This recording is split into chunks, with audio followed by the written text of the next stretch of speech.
this is exciting, isn't it? Here we go, guys, in 5, 4, 3. Here we go.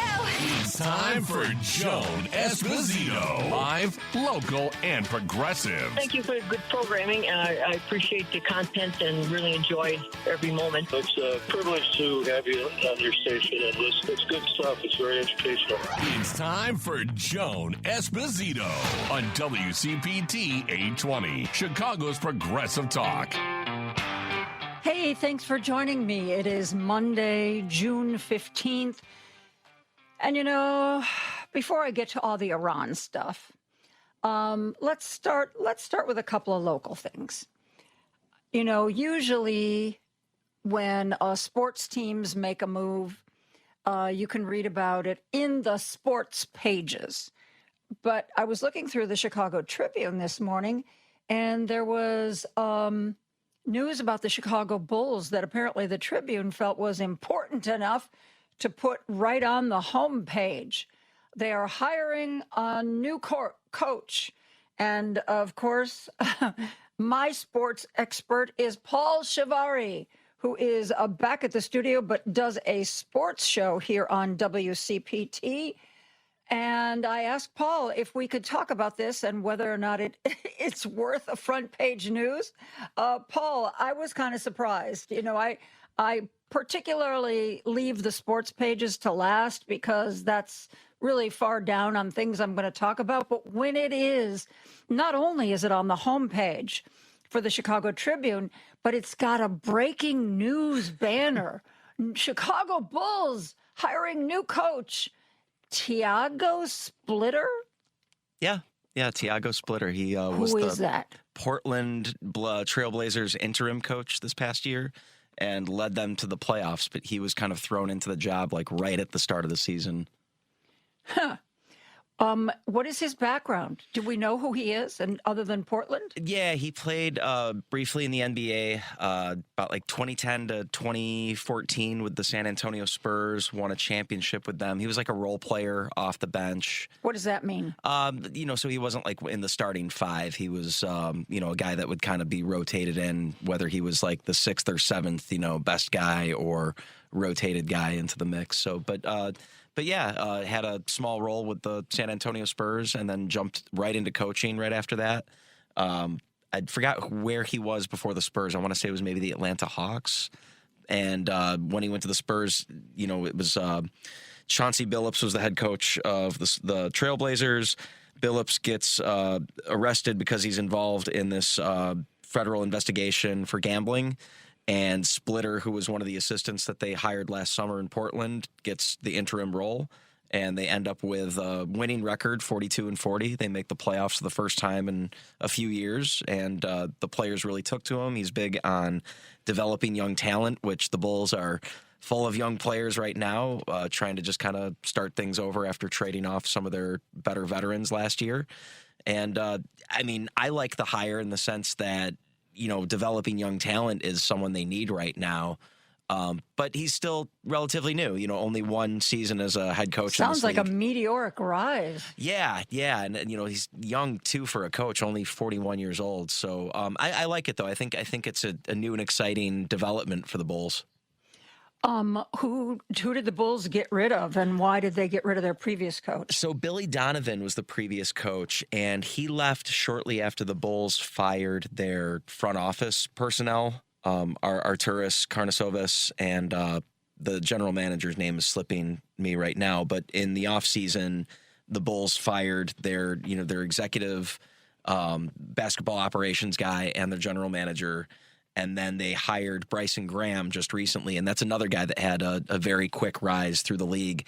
He was like assistant general manager for a while, then became a general manager for like one season with Atlanta, and then gets this basketball operation. So now he's kind of overseeing all of the basketball personnel for the Bulls. And he brings in a couple of guys, was it Mervis and AC Law, to do kind of like I think Scott Mervis is going to do kind of the contract sort of stuff and the analytics stuff, whereas Law is going to do the scouting and the player personnel sort of stuff.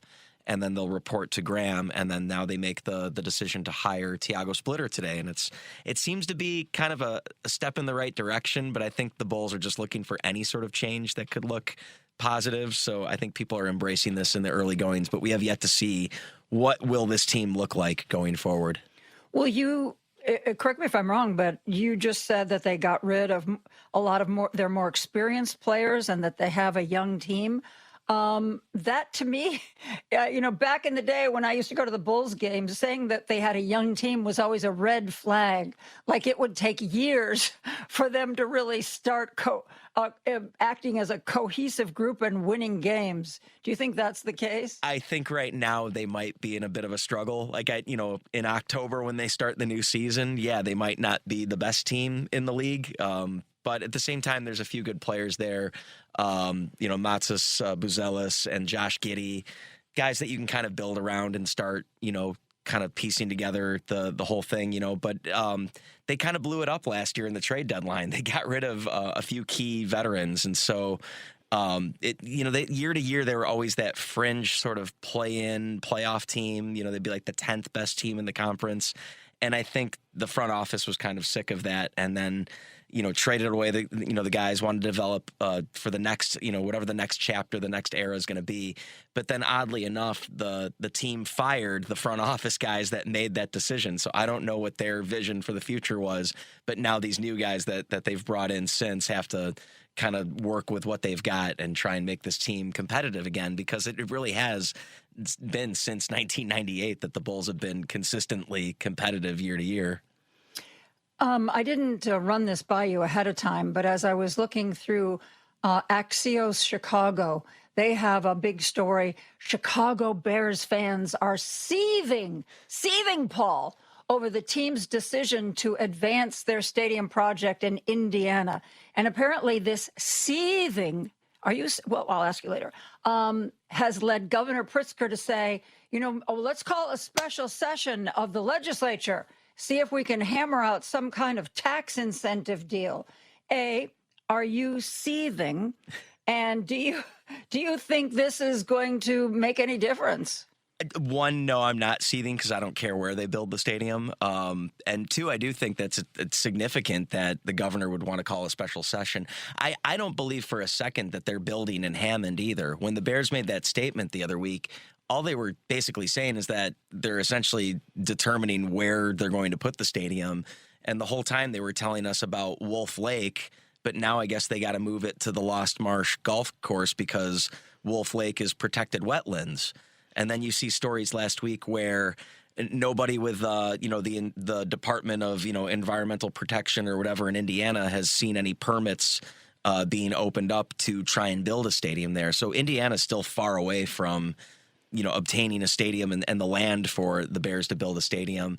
But I think doing that, though, the Bears announcing that they're going to go to Hammond forced Illinois to realize, okay, we better get this done. Otherwise, we will lose this football team across state lines. So while Indiana looks like the favorite, I think people should temper their expectations right now and wait to see, when actual action happens, then you'll know which direction they're going to go. So your sense is that this is a negotiating move, of which the Bears have had many and seem to be actually pretty good at it. Oh, absolutely. I think Hammond has been a leverage play this entire time. And while there is a reality to it, it's not a bad leverage play. I think deep down they want to build that stadium in Arlington Heights, and I think they want to develop on that land that they already own.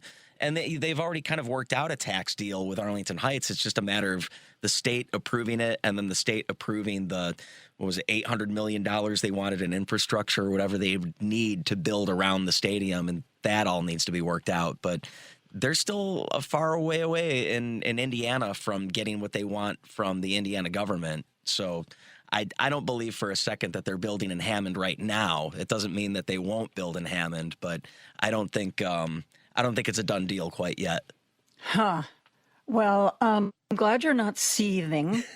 I'm personally not seething either, but man, reading Axios Chicago and the quotes from people, I'm going to burn my Bears license plate holder. And, okay, dude, that's, go for it. There's been some weird reactions to it, but I think the important thing that we got to note, though, is it was some dysfunction on the part of politicians in Illinois, the governor included, that they weren't able to really work together on this one. So it's now up to them to prove that they actually can work together and get something done in Springfield. Well, but my understanding is that the governor and a lot of legislators had a deal that would have provided what you're talking about, certain incentives and infrastructure for Arlington Heights. And from what I read in Illinois Playbook, Shia Kapos thing, she said that the legislators who represent the Chicago area are the ones who killed it because, Brandon Johnson had said recently, oh, no, we're going to keep the Bears. And basically, they didn't want to make the Chicago mayor angry at them. I mean, do you see that changing? I mean, Brandon Johnson seems to be set on, Chicago and only Chicago. And, everybody else in Illinois seems to be like, dude, Arlington Heights is a much more viable alternative. You raise a good question because I really don't know what's in the heads of the Chicago, legislators down in Springfield. Do they want to keep the team in Chicago? Do they benefit more from it being in Hammond versus Cook County tax revenue? And then you've got the downstate Republicans that are quick to say that JB and the Democrats messed this up, but will they show up and vote to keep the Bears into Chicago or in Illinois? I don't know if, deep down they're going to want to vote for something that's going to be more money going to the team. So it's going to be interesting to see how it plays out, but this is a real opportunity for the state of Illinois to hold on to the Chicago Bears. But at the end of the day, so what? They're going to be 20 miles southeast of downtown. They're still going to be accessible by train. They'll be accessible by car. Yes, it'll be Indiana's sales tax revenue, but at the same time, Indiana will have to take on the what it will cost to build the infrastructure around there. And they're already paying for a stadium in Indianapolis. So if that's what they want, then so be it. Well, I don't have any strong feelings one way or the other, except for the fact that infrastructure is one thing. If you're going to build streets and sewers, I can see that. But I don't want any of my tax dollars going just to, in addition to the streets, we're also going to build you, a new stadium. No. And I also don't understand why Brandon Johnson said, even if they move to Hammond, they will still be the Chicago Bears. Because my opinion is, no, actually, they will not be the Chicago Bears anymore. I don't know. Do you have strong feelings about that? Most football teams don't play in the city that is in their title. I mean, it's rare nowadays that you see someone that plays in like the city limits proper of, what's, on their team name. They'll still be the Chicago Bears. There was actually a point kind of brought up that George Halas technically first played in Hammond before he ever played for the Chicago Bears organization. So there is some sort of, historic ties to Hammond, Indiana, as far as pro football goes and this area. So it's not like it's like completely far away or completely far off sort of concept. But it would be hard to lose a team that's played over 100 years in the state of Illinois, to go across state lines and no one wants to move to Northwest Indiana. That's not a destination for people. Yeah. Okay, well, I'm looking at the text line, and people don't seem worried about a move to Indiana at all. Though one person texted in, why can't they just fix Soldier Field? We did that. We did that years ago, and we still owe over $400 million. And what? We're going to spend another $1 billion? I don't think so. And the big reason that they want to move is it's not adequate for what the NFL wants and what the Bears want going forward. And the Bears don't own Soldier Field. That's the most important thing is the Bears want to be able to own at least the land and the stadium. So that increases their franchise value. The McCaskies aren't necessarily cash rich, even though they have, assets like the organization. So I think they want to increase the franchise value by at least owning their own stadium. And I've also read that the Bears really want to host the Super Bowl, which apparently you can't do unless you have a dome. A dome, and I think at least like 65,000 seats. I want to say Soldier Field has the lowest seating capacity out of all NFL stadiums. And in the third largest market, that's a little uncalled for. Yeah. Yeah, and and just the unique aspect where they have to rent it from the Chicago Park District. I don't think there's any other team that has a deal like that. Interesting. All righty. Well, thank you for explaining all that to me. I appreciate it. And what are you guys going to be talking about on your next sports show? Well, we just had our show last night, which 250 episodes for the Sports Cubicle as of yesterday. So it's a little early in the week. Thank you. I'm sure we'll talk about the Carolina Hurricanes ended up winning the Stanley Cup last night, so we weren't able to talk about it this week on the show. We did talk about the New York Knicks winning. I've been kind of covering the World Cup and what's been going on the field and off the field, so we'll probably keep going with that. And whatever else, unfolds as the week goes on. Okie dokie. Well, thank you very much. Thank you. For bringing us up to speed on that. I really didn't want to talk about Iran again right off the top, because I feel like I'm not saying a lot that's different from day to day. Am I saying things that are slightly different today? Well, slightly. And, I know that you've read Trump saying there's a deal. There's a deal. And the deal isn't really a deal. It is a memorandum of understanding.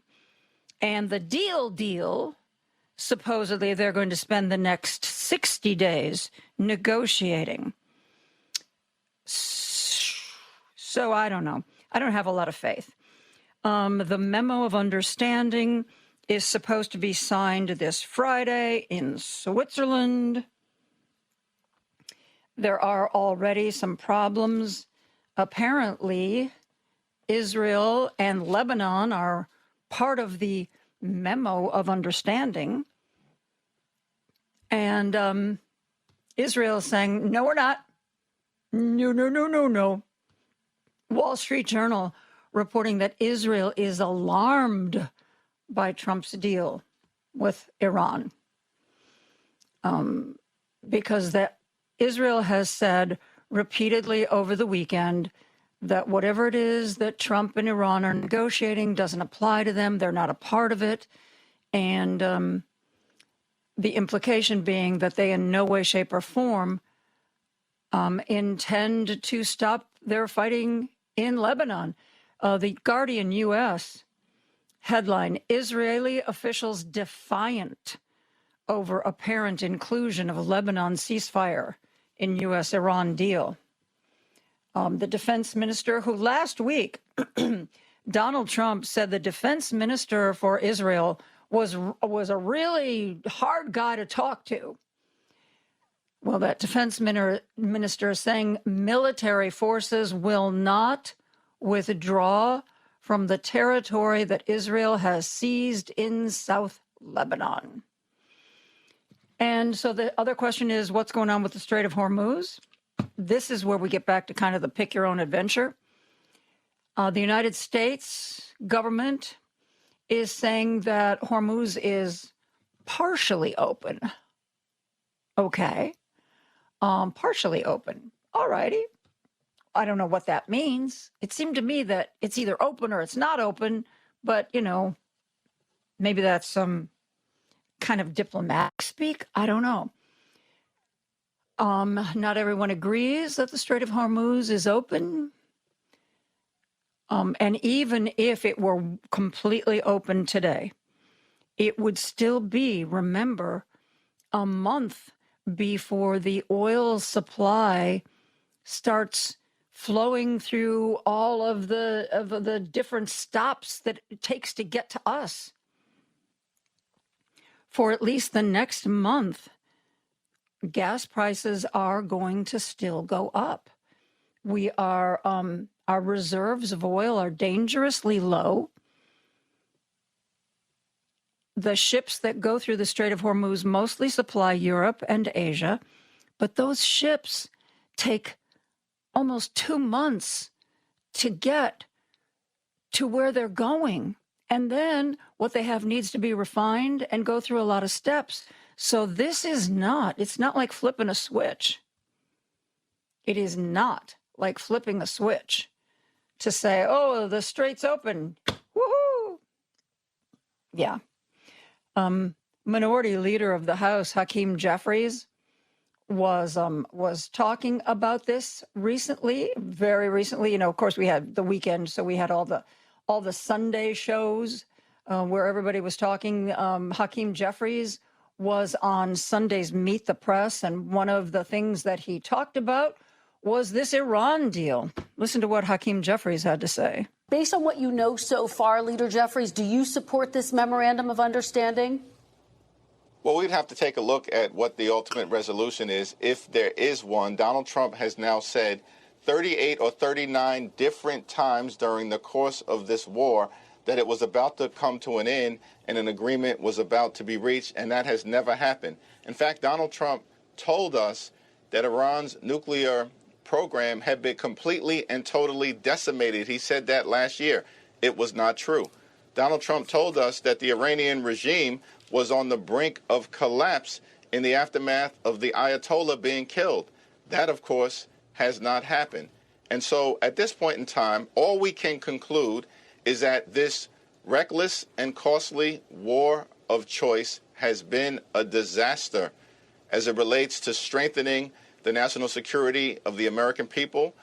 Things aren't better for us, they're worse. In fact, Iran is stronger right now. What we have seen is gas prices skyrocket through the roof, and that has had an adverse impact on hardworking American taxpayers. Leader Jeffries, though, if President Trump is able to strike a deal with Iran that ultimately leads to Iran getting rid of its nuclear enrichment program, will it have been worth it? And would you support that? We actually had an agreement that was executed and led by President Barack Obama to constrain Iran's nuclear program. It was Donald Trump who made the decision to actually rip that agreement up because apparently he suffers from Obama derangement syndrome. That agreement that had been reached by President Obama actually resulted in Great Britain, France, Germany, South Korea, India, Japan, and thanks to the leadership from President Obama and his administration, China and Russia all engaged with Iran to limit their nuclear aspirations. Donald Trump then enters us into this reckless and costly war of choice. And the question that the American people are understandably asking is, how has this in any way made things better? Gas prices are through the roof. Iran is stronger now, not weaker, and the American people are less safe. That was Hakeem Jeffries. And I'm going to squeeze this one in. Everybody's talking about this Obama agreement. Well, until recently, Obama has kind of been very quiet about things, but he talked to ABC's Robin Roberts, and he talked about Iran. And just listen to this.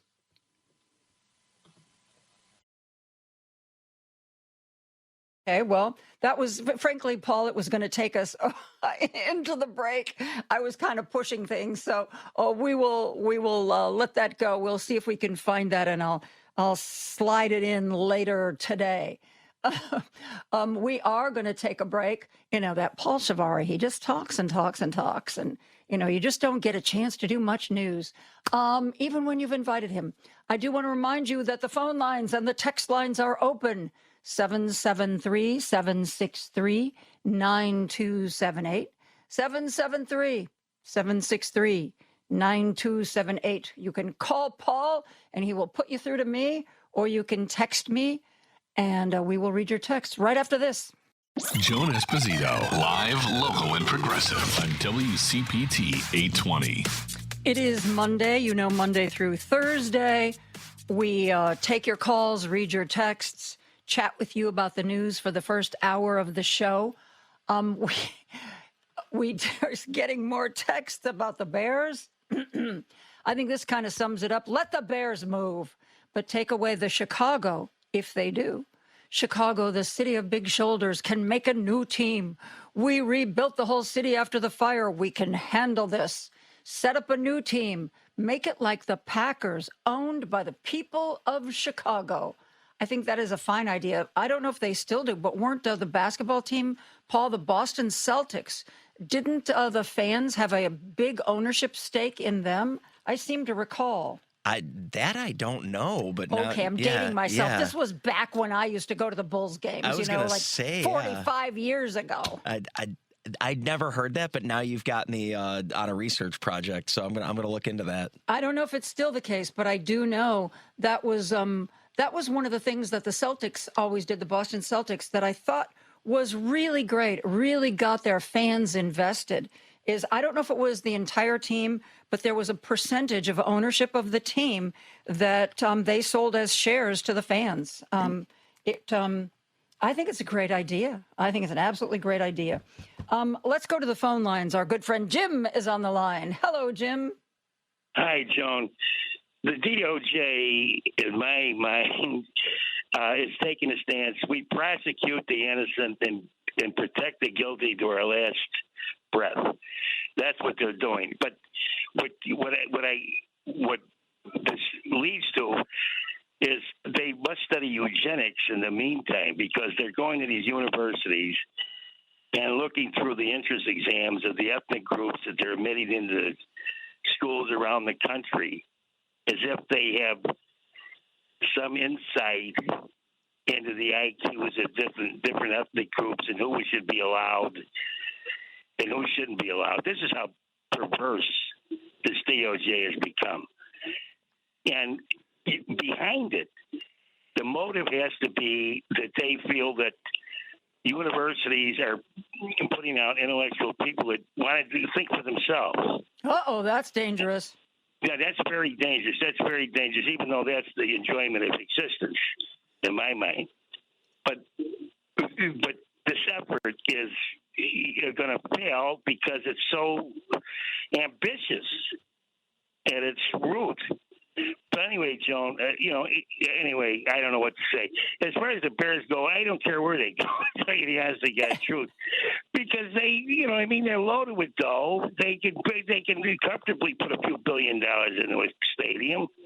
I don't know why we have to be on, hooks to whether the Bears go or not. But anyway, well, Jim, wherever they play, my seat is going to be in the same spot, which is my recliner. You better believe it. All these sporting, but in fact, they've become so expensive. All of them, even the ballparks, baseball. Every sporting event has become so wildly expensive. And, it's not just the ticket price even. You for a family of four, you go to a sporting event, like a baseball game. You want to buy some hot dogs and some soda and maybe a beer or two. And by the time you leave, you have spent hundreds of dollars, and hundreds of dollars. Yeah, there's a guy that works in my building. He took his family, it had to be, and his daughter-in-laws and so on and so forth. He said he spent $750. Oh, my God. And they had a few drinks and a couple of hot dogs. But I thought to myself, my goodness, you could almost go to Europe on that price. Anyway, Joan, I wherever they land. But let's have a good week, and thank you, Joan. Thank you for taking my call. Thank you, Jim. Appreciate that. The Guardian U.S. has updated the Iran supposed agreement, and they say dismay and defiance in Israel as U.S. and Iran moved to end the war on all fronts. And apparently, Iran believes that what is going on in Lebanon is one of the fronts of this war. Israel does not want to do that. And it's going to be very interesting to see how this ends up. By the way, this Friday, when now remember, it's not an actual agreement. It is a memorandum of understanding. Basically, these are the things that have to be talked about, and we're pretty sure we can come to an agreement on these things, but we're going to spend the next few months talking about the nitty-gritty. We're just going to sign this deal. Basically, I think we're going to sign this deal so Trump has something to wave around and talk about how he negotiated this peace. The memorandum of understanding is going to be signed, supposedly, it's going to be signed this Friday in Switzerland. Donald Trump says he's not going to go. He's sending J.D. Vance to sign it. He's at the G7 in Europe, and, that's just too much traveling. He's just too tired. He's going to be all tuckered out, so he's not going to go. He's going to send J.D. Vance in his stead, and don't we all feel really good about that? By the way, we have that Obama clip. Barack Obama sat down with Robin Roberts on ABC, and they talked about a bunch of stuff, but he talked about the Iran deal. Remember, his administration had negotiated a deal with Iran that seemed to accomplish everything we want, an agreement that they wouldn't develop nuclear weapons, an agreement that their nuclear material was going to be done away with, that they were going to allow inspections. There was no toll for the Strait of Hormuz, which still seems to be a little murky there. But Donald Trump tore it up because it had Obama's name on it. And you do know he absolutely loathes Barack Obama, just loathes him. Anything Barack Obama did, he wants to undo, which is why he's also so desperate to get the Nobel Peace Prize, because he wants to have every award Obama got and basically undo his legacy. Anywho, long-winded introduction for Barack Obama talking about Iran on ABC. Listen to this. You spent a lot of time wrestling with the threat of a nuclear Iran. How do you think things are being handled right now there? It is doubtful that any agreement that arises is going to be significantly different or a significant improvement from the deal that we had in the first place and had worked for a long stretch of time before the United States, pulled out of it. So I'm hopeful that bombing stops and ordinary people are no longer suffering as a consequence of the war. And then in retrospect, it's a reminder that on a lot of difficult foreign policy problems, the notion that we can just bully our way or bomb our way to solutions may sometimes seem appealing, but the fact of the matter is that taking the time to explore diplomacy and exhaust the possibilities of coming up with deals that don't solve 100% of the problem, but solve 80, 90% of the problem, while avoiding the necessity of going to war. You'd think we would have learned that lesson by now, but it seems like every so often we have to relearn that lesson again. Yeah, it does seem that way, doesn't it? Let's go back to the phone lines. Nancy's on the line from Oak Lawn. Hey, Nancy, thanks so much for the call today. Hi, Joan. How you doing? I'm doing okay for a Monday. Yeah, I hear you. My state senator, Bill Cunningham, offered a bill that would have the city or the people, whoever, own, the team, just like the Packers. And obviously, I don't know, I probably should have called his office first before I called you. But, obviously that deal didn't go through either. I don't get, and when I saw that on the news, I'm like, yes, every team should be like the Packers, owned by the city they're from, whatever. But so I'm going to have to call his office and see if anything ever, went with that. Since the Bears have private owners, it would seem to me that the private owners would have to say, oh, by the way, kids, yes, we own 100% of this team, but we have decided to offer shares that will total 15% of the team, shares that can be bought by the fans. Right. I think because they're privately owned, it seems like it would have to be the McCaskies' decision. Oh, I get that. I know none of these owners who are supposedly, so broke they can't build their own stadiums, none of them, they rob us blind with like you just got done saying about what it costs to go to a game. And, I just don't get it how we constantly, I shouldn't say we, it's not we the people. We the people know what's going on.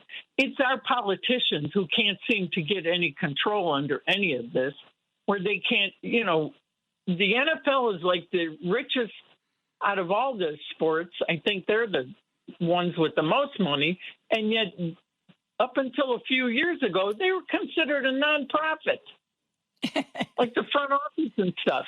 And, that's just ridiculous. I don't know. Until our politicians finally get their heads out of wherever, I think we're pretty much, I don't know. November is going to be too late. They better start doing things now. Yeah. Well, because it'll be interesting to see whether this special session of the legislature gets some backing.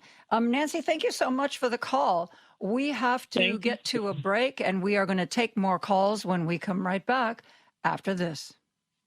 Joan Esposito, live, local, and progressive on WCPT 820. It is Monday, and Monday through Thursday, we spend the first hour of the show reading your texts and taking your calls. We got a text over 100 days of the Iran war.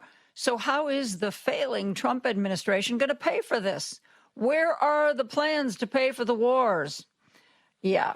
And we have been paying for this. We have been paying billions of dollars for this. And in the future, when Republicans try to tell us they don't have any money to feed hungry kids, they don't have any money to help poor people get health care, we will be able to say, but you've got billions of dollars that you can just pull out of a hat for war? It's not a question of having the money. It's a question of what your priorities are. Let's go to Hoffman Estates, where our good friend Dave is on the line. Hello, Dave. Hey, Joe. Start off with a hot one, fresh off the press, is a B-52 Stratoforce bomber crashed shortly after takeoff at Edwards Air Force Base, and they said the crash took place about 11:20. I imagine their time, so it'd be about 1:20 our time. And the status of the bomber's crew isn't available yet, and so they're gonna, keep posting more later about it. Yeah. But CNN has been covering that. Okay, and cool. I got to tell you, the site of the wreckage, it doesn't appear. I mean, obviously, this is a shot taken from pretty far away, but it doesn't look like any parts of the plane survived. It's like a big black, charred area of this of Edwards Air Force Base that's just off of a runway. It's I imagine, and all of the fuel tanks were full, so. And and then like talking about this Iran, with Trump, what is it, 40 times he kept saying, he's there with this, it's going to happen type of thing. And maybe he should have done like years ago, they used to have a drinking game. Remember, every time you'd hear the thing? And like, I think it was a Bob Newhart show they used to have. Every time you heard it, hi Bob, the drink, you get pretty hammered by the end of it and that. But, yeah, I usually save drinking games for election nights or when there's like a State of the Union speech. That's a good time to put together a drinking game. Yeah, but like you're speaking earlier about this epic fury, what is it worth? We lost 13, possibly 14 souls and wounded 415. Is that really worth it? Yeah. I can't see that anything we've gained has been worth it. As a matter of fact, whether or not we equal the things that the Obama agreement had, we have an Iran that is hinting that they are still going to go after tolls for ships that go through the strait. Now, the Trump administration is saying, "Oh, no, they've definitely agreed. They're not gonna charge any tolls." But Iran is being a little cagey on that point. Yeah, it's what there's going to understanding of memorandum of understanding. Yeah. Iran keeps saying that they're going to manage. Yeah, they're going to manage the strait. So what does that mean? Yeah, but he's being played. These people know how to play. He's supposed to be the art of the deal. I think he's been, he ain't got the cards, as he'd say. So, but the two more quick things on that Packers, Green Bay stuff. Well, I seem to recall Paul would probably know better on this, but I remember years ago the people living in Green Bay used to check the obituaries for people if they died, and they had the season tickets and possibly shares, being able to get into the shares of Green Bay Packers, and how come they've not looked downstate for land? That might keep them quiet down there too. That instead of going out of state to Hammond or something like that, I'm sure there's plenty of farmland or whatever they could get to. They could build a stadium down in lower Illinois. And really, why not? That makes sense to me. I mean, Illinois still get the tax because, like I told you the other week, I think the governor and the mayor. I mean, they're kind of sweating too. I mean, there could be some votes later on some angry people. But is Friday? Isn't that the opening of President Obama's library? I'm not sure what the date is. Because I would think because it's Juneteenth. And, oh, yeah, that's right. You're right.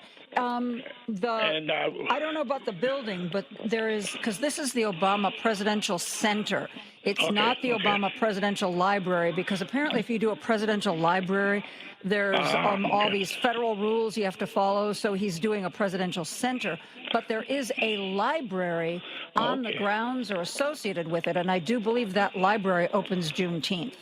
That's what I would think, and I suppose that's why Trump wants Friday too, so he can see if he can take some thunder away from President Obama's.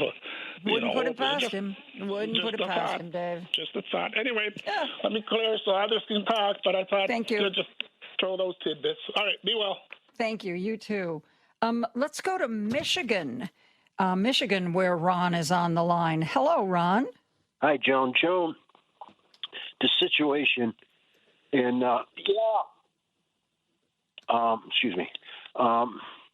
Hezbollah, that's a creation of Israel. They're Mossad. We are aware of that. It was created to fight against the PLO, which was the first Palestinian state to try and get their freedom from Israel. And in their manufacture of Hezbollah, once they got it going and really pretty strong, they their first blow was the 500 Marines in Lebanon, if we remember that, when Reagan was the president. And at that time, Reagan probably could have gone in there and wiped out Hezbollah, but I'm sure Israel told them leave them alone. They're doing just fine. They're our baby, and we're gonna nurture this baby. But Reagan turned tail and ran to Grenada, invaded that to cover up. Oh yeah, Grenada. That was a real. Nobody knew where Grenada was till Reagan invaded it. By the way, Ron, I don't believe that there is any official source that says Hezbollah was created by Israel. Hezbollah, according to the history that I've been able to pull up, was created. It was a resistance movement created by Lebanon's Shia community, and they were created to go up against Israel. Yeah, but if I'm not mistaken, those the faction of PLO that got into Lebanon first, they were refugees from one of the earlier wars with Israel. And once they got situated, I'm kind of speculating here. Also, I'm not a authority on this here, but from my vision of it, that once PLO got strong, and because they fought a war, if I'm not mistaken, with Israel too for their hold on Lebanon, and then at that point, Hezbollah started moving in to Lebanon and became the main force defeating the Christians and the PLO. And now they've always been a stalking horse. in my opinion, for Israel to carry out their policies. But the whole time of it is, Israel had them under their thumb. When they blew up all their leadership with their cell phones, okay? So what I'm saying is, from the very inception of Hezbollah being a creation of Assad, they knew who the first agent. They made the first agents, okay, and to this day they're carrying what's left of Hezbollah in Lebanon. The Israelis want to destroy them because they're a threat with the missiles. So it's, and again, they're playing the United States. They're doing the hard, not so much the heavy lifting, but the bombing. Yeah, you know what, and Ron? supplying the weapons. We need to get a historian on this, somebody who can, because I am not, Ron. My world history, hell, my American history is not what it should be. So let me work on that, and we'll see if we can have a discussion with somebody about what's what and who's who. Paul, yes. Yeah, I want to go Thank back you, to the Joan. phone line, see if I can get one or two more calls in. Paul said that there is a different Jim from Chicago on the line. Hello, different. He dropped it. Oh, we don't have different Jim anymore? No. All right, then let's go to Ron, who we know is from Chicago. That's right. Both Trump and Pete Hegseth are both saying that the memorandum with Iran is so much better than the one that Obama had, his agreement. I know. And also part of Trump's plan is he wants 20% of the profits that Iran makes from selling oil. Why 20%? Why not go for 50? That's one of his plans for the agreement. Oh. And also Trump said that we are going to be the guardians in the Middle East. What happened to the Ukraine and Taiwan? So they can't make a profit with them. Why bother, right? That's the way it is. If you don't make a profit, don't bother. Yeah, and whether or not Trump thinks the memorandum is going to be better than Obama's deal, a memorandum isn't a peace agreement.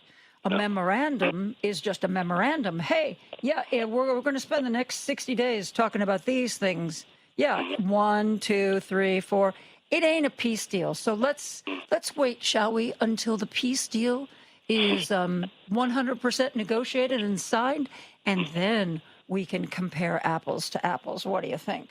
Yeah, that'd be a good idea. Then we can have a parade. All right. Thank you. Bye. Thank you, Ron. We are. I'm going to find us a Middle East historian, so that we can get some of these questions answered. The Middle East. I've read books about the Middle East and how it came to be and how the British, kind of carved it up. But it is such a complex area with so many different issues coming into play that I would like to talk to an expert about it. So I'm going to get on that. Right now, we are going to take a break for news, and we are going to come back with much more after this. Now back to Joan Esposito, live, local, and progressive on WCPT 820. John Seidel covers what's going on in court for the Chicago Sun-Times, and he has been very, very busy lately. First, there was the Broadview 6 and what was going on in that courtroom, the fallout. We talked about that to some degree. There was prosecutorial misconduct and a question as to whether or not the U.S. Attorney himself, Andrew Boutros, was involved in that. There has been a letter written by 100 ex-federal prosecutors who are trying to call out Boutros and the office. There have been other accusations by the defense attorneys for the Broadview 6 about prosecutorial misconduct. John Seidel has covered it all, and he's here now to talk with us about it. John, how have you been? Like you said, pretty busy. How are you, John? Yeah, silly question on my part. You know, John Seidel is the only person at the end of summer who's going to have absolutely no suntan because he never gets outside. He's going to be lily white. John, the one thing that I thought was extraordinary, I've told the listeners about what's been going on with the Broadview 6, and correct me if I'm wrong, I've told the listeners that defense attorneys kept telling Judge April Perry that she needed to see an unredacted transcript of the grand jury because they were sure there was inappropriate behavior. And she was like, you know, I trust these guys, they're prosecutors. And the defense attorneys kept pounding away. And finally said, fine. I'll take a look at an unredacted transcript. And apparently within a couple of hours after getting her hands on one, she was furious and took prosecutors to task. Andrew Boutros, the U.S. attorney, who, of course, oversaw this, talked to her, and he was shocked, I tell you, that there has been prosecutorial misconduct, and right away we're dropping the charges. Then there seemed to be some question whether or not Boutros himself was involved in inappropriate conversations with this grand jury. And are those events what inspired this letter, this very unusual letter written by the ex-federal prosecutors, more than 100 of them? Yeah, that's part of what inspired it. And that's a you've pretty much summed up what's gone on with the Broadview 6 case. And this letter from the former prosecutors is extraordinary. And I mean, we find ourselves saying that about so many of the events since the Broadview 6 case collapsed. But no, they pointed to what went on in the grand jury in the Broadview 6 case. They also talked about, though, the what's kind of been labeled an exodus of longtime federal prosecutors from the U.S. Attorney's Office. I mean, that started, I'd say late last year is when we really saw it picking up steam. They also pointed to the other Midway Blitz cases. You know, the office brought charges against some 33 people. I think 24 of those people have seen their cases against them collapse in some way. Others are on track to have their charges dismissed. Only 2 have pleaded guilty. That's not normally the conviction rate that you see out of a federal prosecutor's office, certainly the one that we have here in Chicago. So all of that had been going on in the background, and then there were these irregularities with the grand jury, and I think all of that combined is what prompted this letter. And who was the letter sent to? Who would be the person who could do something about this? Well, it was written as basically an open letter, and like you said, about 100 to bring attention to it. Exactly, and we had one former U.S. attorney on there, Scott Lazar. Some others, Scott Turow is a former federal prosecutor who's also well known as a novelist. Several others, though, as well are on that list. And it's a great question about who can do anything about this, right? So U.S. Attorney Andrew Boutros is a court-appointed U.S. attorney. So the way he got into office was initially Pam Bondi, who was the Attorney General at the time, appointed him on a temporary basis to the job. That appointment only lasted for 120 days. Once that 120 days was up, it was up to the judges here in the Northern District of Illinois to pick a U.S. attorney. And they picked Andrew Boutros to continue on in that role. So he's operating under that authority now as a court-appointed U.S. attorney. But this is not normally the way U.S. attorneys are chosen. These are all kind of temporary measures written into the law. Normally, the president nominates a U.S. attorney and the Senate confirms. We haven't seen that happen here in a while. And so there's kind of an open question as to, does he serve at the pleasure of the president? Does he serve at the pleasure of the court? I've seen nothing that anyone has ever pointed to that says the court can remove Andrew Boutros. Well, that was my next question. If they put him in place, can they take him out again? There seems to be nothing in the law that suggests that the court can remove him.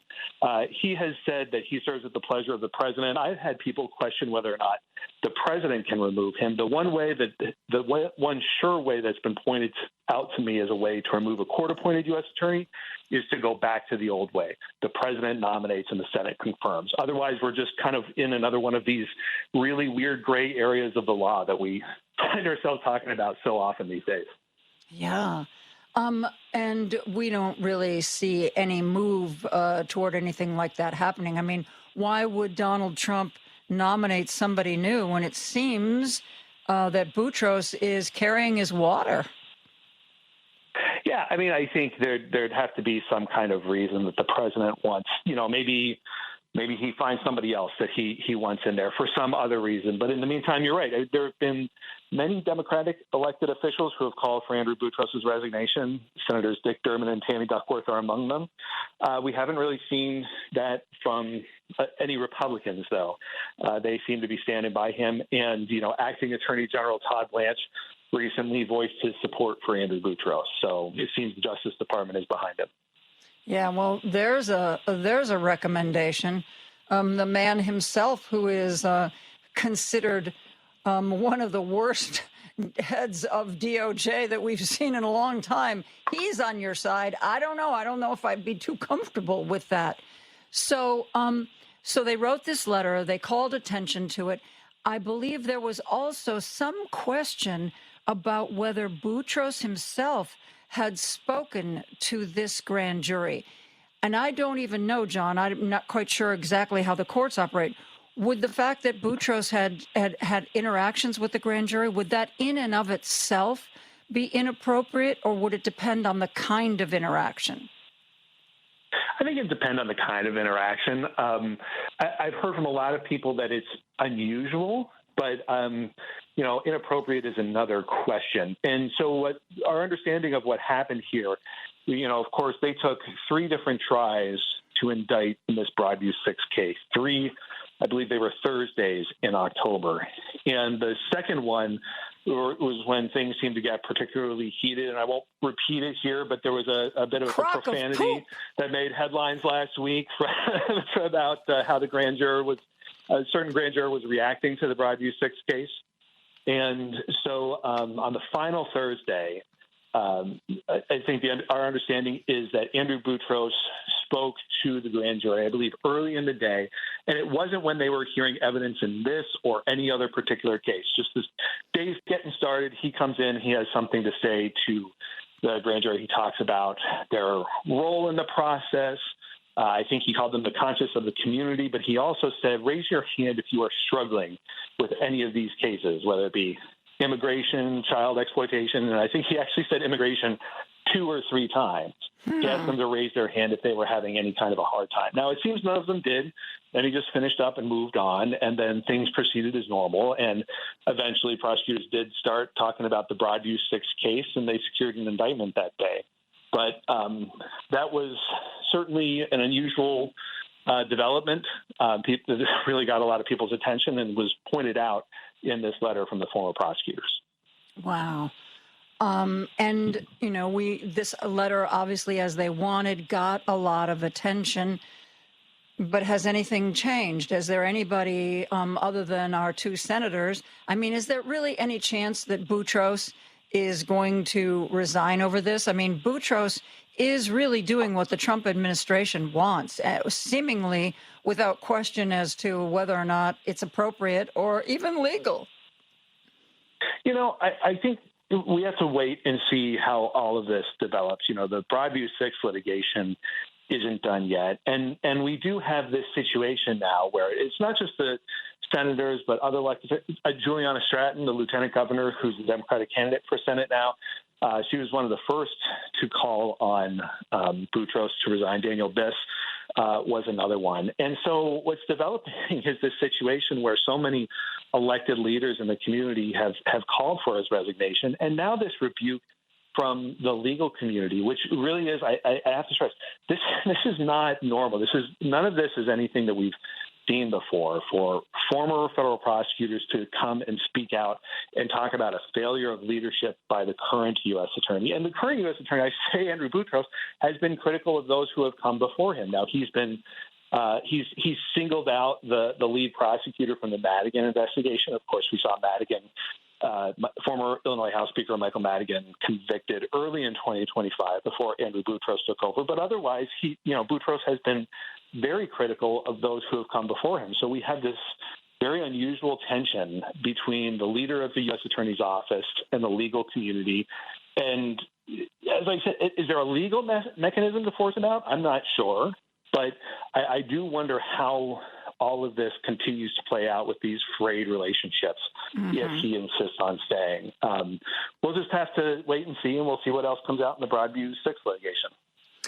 John, we need to take a break. I'm talking to John Seidel. He covers all the courts for the Sun-Times.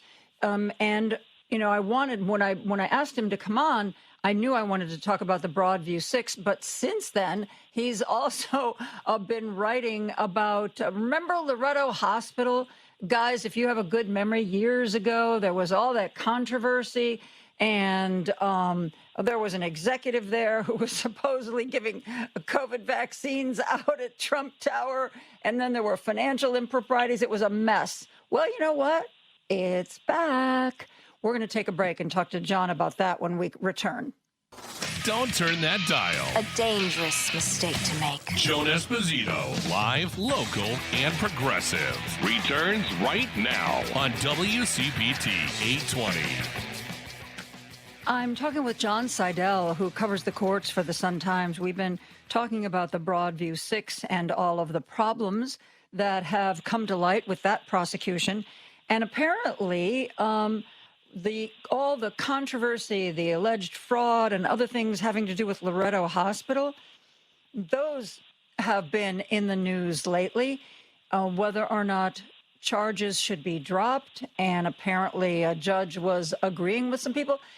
I gave a very bad background there, John, not really going into it the way that perhaps, a better journalist would do. So please help me straighten out what's going on and what's happening now.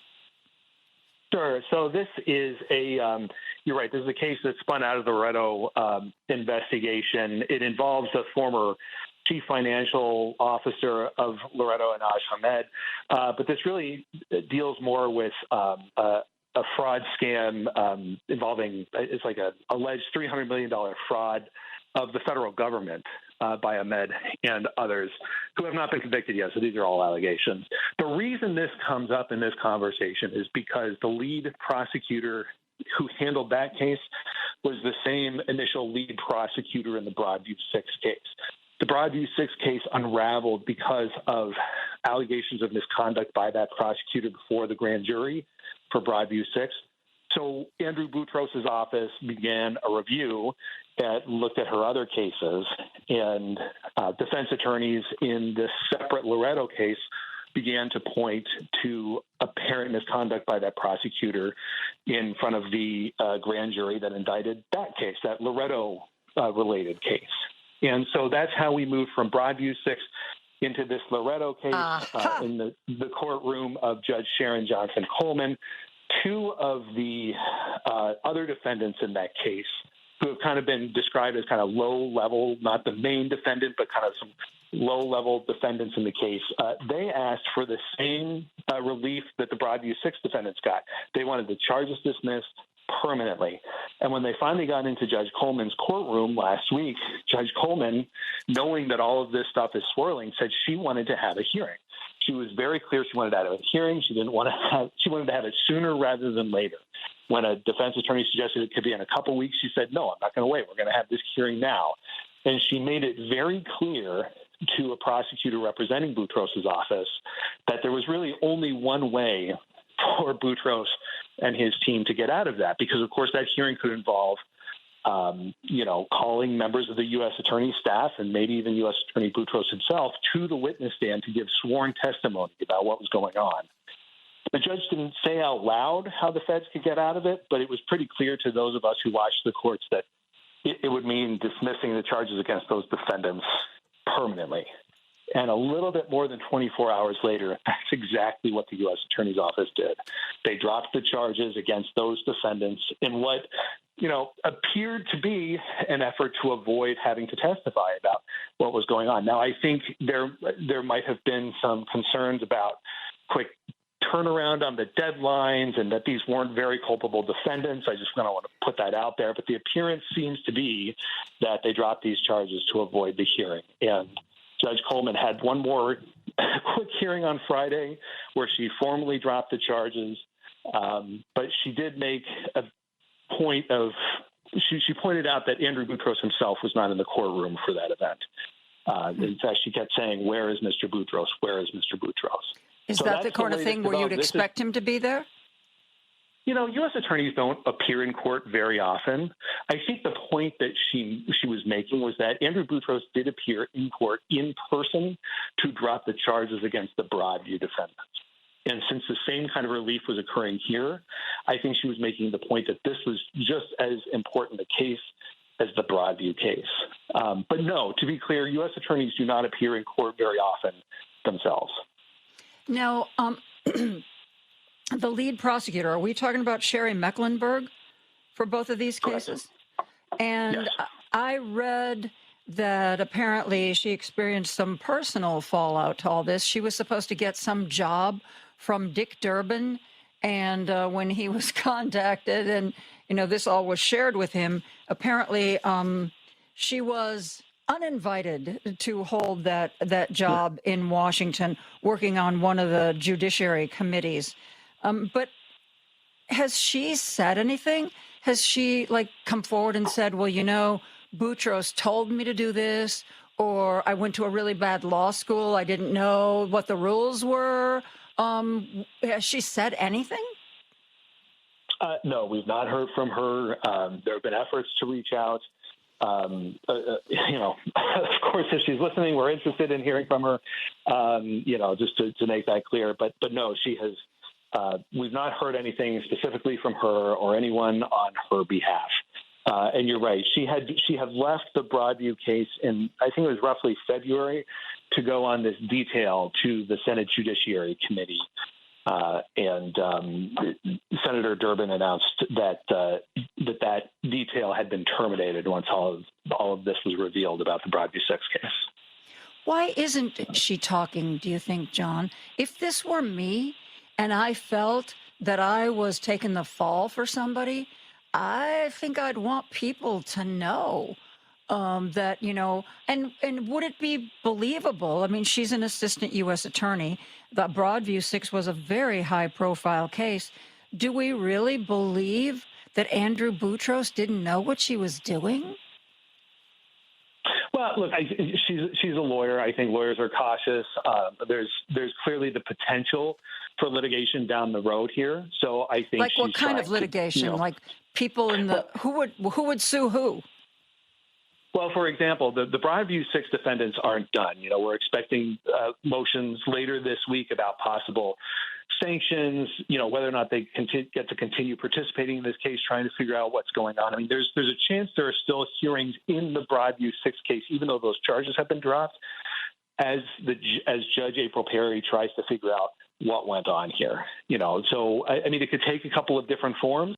There are probably, professional licensing, like the attorney, they call it the ARDC here in Illinois, or the Office of Professional Responsibility. There could be some internal, licensure accountability measures here. So there are different types of litigation that could be coming in. I would suspect that Ms. Mecklenburg is just being cautious and will probably wait for the right opportunity to tell her side here. Now, as far as Andrew Boutros goes, that he has said that he found out about all of this in late April. But I would point out that was when they dropped the conspiracy charge against the Broadview 6. They were originally charged with conspiracy and an indictment that also included some misdemeanors. The U.S. Attorney's Office dropped the indictment completely and moved forward with those misdemeanors on a separate charging document. But I think it's also, I don't think we've talked about this. I think it's also notable that part of the reason this all came up was because Judge Perry had been given transcripts by the government with all of this alleged misconduct redacted out of it. So I think that's an open question. Who redacted those transcripts that were given to the judge, and who was involved in the redacting of the transcripts? Mm-hmm. That makes a lot of sense. But so I understand lawyers and being cautious, and, she probably wants to see just how bad this whole mess is going to get. But it would seem to me with this stain, she was improper with the grand jury and, she blew this other case. It doesn't seem to me that she would have a lot of stature within the U.S. Attorney's Office. Dick Durbin already kicked her off of a committee. I can't imagine any law firm is going to say, oh, my God, you're with the U.S. Attorney's Office. We're going to make you a partner. Oh, wait, you're Sherry Mecklenburg? Oh, I'm sorry. I didn't realize that. I mean, her career seems like it's taken a huge hit. Yes. Yeah, I'd agree. And I hear you about what, you'd want to speak out. I probably want to speak out. I think a lot of people who find themselves in situations like this want to speak out and tell their side. I think they also, there's also potential reasons for caution here, and that's probably why we're not hearing from her. That's probably the choice that she's making. But I don't know. I haven't spoken to her. Well, Sherry, John Seidel would love to talk to you. He's a great guy. I promise you he'll be fair. So why don't you reach out? He's with the Sun Times. John, thank you so much for being here. Thanks, John. Take care. Glad to do it. Thanks. We're going to take a break. We're going to be back with more after this. Joan Esposito, live, local, and progressive on WCPT 820. Those in the business world are very familiar with the John Lothian newsletter. He has his finger on the pulse of everything that's going on in the business world, and he is based here in Chicago. If you are interested in business and following the very latest, look for his newsletter at johnlothiannews.com. He joins us now to answer all of my very basic questions. John Lothian, how are you? I'm well. How are you, Joan? I'm good. How many hundreds of millions of dollars did you make in the SpaceX IPO? 0. Oh, me too. I had a failure to launch there. Oh, my God. What a great joke. I'm going to steal that one, John. I so much I want to ask you that I am confused by. There was a lot of reporting, speaking of the SpaceX IPO, that somehow NASDAQ was changing their rules to somehow benefit SpaceX. And I wasn't sure exactly what that was all about and whether or not it was even important. Can you explain it to me? Oh, you're going to hit me with that one. That's kind of how my brain worked. Oh, my God. They loosened up their rules that other companies have been held to, right? Yeah, there were some changes in terms of how soon a company could. I can't remember exactly what it was, but whether it was how soon it could be listed on in an index, or how soon it could be go for an IPO. There was. Why did it help? Why did it go out of its way, seemingly, to help a SpaceX? Do you have any idea? Does anybody have any idea? Well, SpaceX really wanted to move fast because of the whole AI thing. AI is at a fever pitch right now, and they moved Grok into the whole SpaceX thing, and so they wanted to definitely take advantage of the momentum of the whole AI thing, because the space exploration part of it isn't making any money. But the listing, on NASDAQ, brought them, incredible attention and liquidity, inclusion in indexes, within the Nasdaq 100, and so I think that was the change in terms of how long a stock had to be listed to kind of prove itself before it could be part of the Nasdaq 100, and basically you've got this incredibly large IPO, this incredibly large company that is a market moving event, and Nasdaq felt that it should be part of the Nasdaq 100, and so it facilitated that. But yeah, it's it's part of a lot of ETFs and index funds now as a result of this whole thing. Okay, so they sort of knew it was going to be a big company and just moved it along a little faster than it otherwise would have. Yeah. Okay, I can wrap my head around that. Correct me if I'm wrong, but this Wednesday, the 17th, is, I believe, when the Federal Reserve meets, the first Federal Reserve where Kevin Warsh is the chairman. And I thought this was really weird. I don't know, what's the date on this, Joan? Oh, it was within the last week. The Wall Street Journal reported that Kevin Warsh thinks there has been too much communication, too much transparency, too much openness, and he aims to change that. He's said that he wants to reduce the central bank's public communication. I was kind of surprised by that, John. Were you? Not really.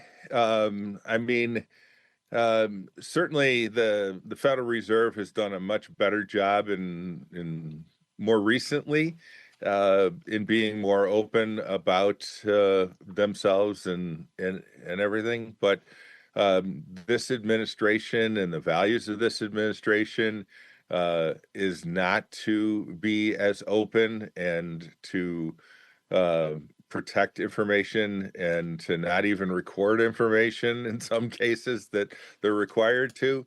And so I think that that is right in step with the values that of the administration that nominated him. Mm-hmm. Well, the Wall Street Journal pointed out, and they seem to think that this was significant, that he kept on the chief of staff who had worked for previous chairs. But he also, if the Wall Street Journal reporting is correct here, he also brought somebody on board who was straight off of Project 2025. Do you have any feel for this guy? And does it really matter? Does the chair have like more sway than the rest of the board, or is the chair just mostly the public-facing speaker? It's a little bit of both. I mean, the chair is just one vote, but it's an important one, and so they can definitely influence public perception of the Fed and of policy and how it's driven. So I think that what he has to say and how he has to say it and how often he says it, all of those things are important. But I think that it's there's a lot of alternative data out there today that we didn't have in years past. And so, whereas we would have been more dependent upon the government for a lot of data, there's a lot more publicly available data to people, to individual investors.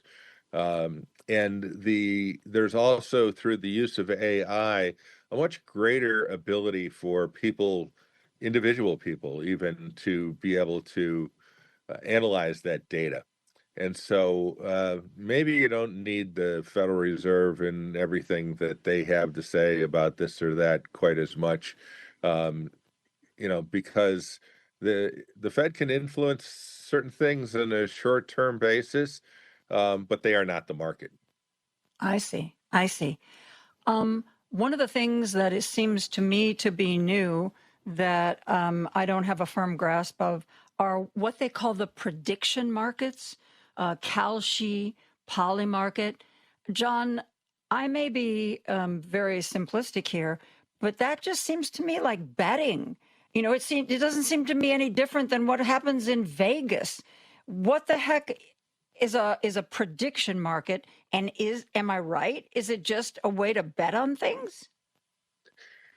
Well, that is a great debate that is being waged right now as to what is a prediction market, and it's being fought in federal court between the CFTC and the states and some of the Indian tribes and all. So, with the passage of Dodd-Frank, there was some inclusion of some language in there about contracts on events, and what it really was about credit default swaps. But the way that it's being interpreted by the poly markets and the Kalshis is that it allows for prediction markets. And that's the way that the CFTC is interpreting it as well. And, that was fine until Kalshi sued the CFTC over the right to list contracts for the last election, and they took them to court, and they actually won that right before the election. And then there was a huge amount of betting or trading, however you want to phrase it, around the election on these markets, and some new ones that popped up. And there's never been more new markets that are being attempted to be created before the CFTC than right now, and they're all about prediction markets. So the next step then was Kalshi and Polymarket. They listed sports contracts, event contracts on sporting events, and that really crossed the bridge where they were taking on the sports betting markets of Las Vegas and other places, the online market, the DraftKings and FanDuels and stuff like that. And so all of a sudden you had this battle being fought between those sports betting markets and the states that regulate those sports betting markets that generate tremendous income, tax receipts from those sports betting markets, and the CFTC. And so there's been this huge shift of income that used to go to the states that's now not going to the states. The states are suing the Kalshis and the Poly markets and some of these other players. The CFTC has just one commissioner, Michael Selig, who's the chairman, and he said, he'd let the courts decide about prediction markets, but then he's been in a one-sided zealot on behalf of them, and he has sued a number of the states. Most of the states that he has sued are with Democratic governors, so it looks highly political as well. And so he's trying to prove that the CFTC has preeminence over the state regulation. And why would it? I mean, the Commodities Well- Future Trading Commission, is that like based in Washington? Is it a federal thing? I mean, It is a federal thing, and yes, it does have precedence over state regulation for the markets that it regulates. Okay, so for corn and soybeans and treasury bonds and notes and Japanese yen and gold and silver and crude oil and all those types of things, it's the predominant regulator. Okay, but when you get to sports betting, all of a sudden it's saying that it wants to be it's the sports regulator because these Kalshis and Poly Markets and others are that are offering sports betting are regulated by the CFTC as opposed to the state regulators, and so that's what's playing out in front of Congress. In fact, former CFTC and SEC Chairman Gary Gensler, he just filed last Friday an amicus briefing in the Sixth District or the Sixth Circuit Court in a case involving Kalshi, basically saying that, listen, he was in the room where it happened. He was there back with the creation of the Commodity Futures Modernization Act when they dealt with this a little bit. He was there when they created Dodd-Frank as the head of the CFTC. He said when he was negotiating with Harry Reid from Nevada, if he had said, hey, we want the CFTC to be in charge of all sports betting, Harry Reid would have kicked him out of his office. And so there was never any consideration of the CFTC being the regulator for sports betting at the time. And so it's an interesting brief that Mr. Gensler, former Chairman Gensler, has filed, and so we will see how that case plays out. But there's numerous court cases across the United States about this whole subject, and it's gonna end up in front of the Supreme Court either at the end of 27 or somewhere in 28. It looks like, and we'll see how it plays out. So, like what is it, FanDuel, something like that? FanDuel. Yeah. So when they are regulated by the state, so they pay taxes to the state, and Kalshi and Polymarket, because the claim is that they're federal, do they pay taxes to the federal government then? No. I mean, other than just regular, business income taxes, no. There's no transaction fees on these.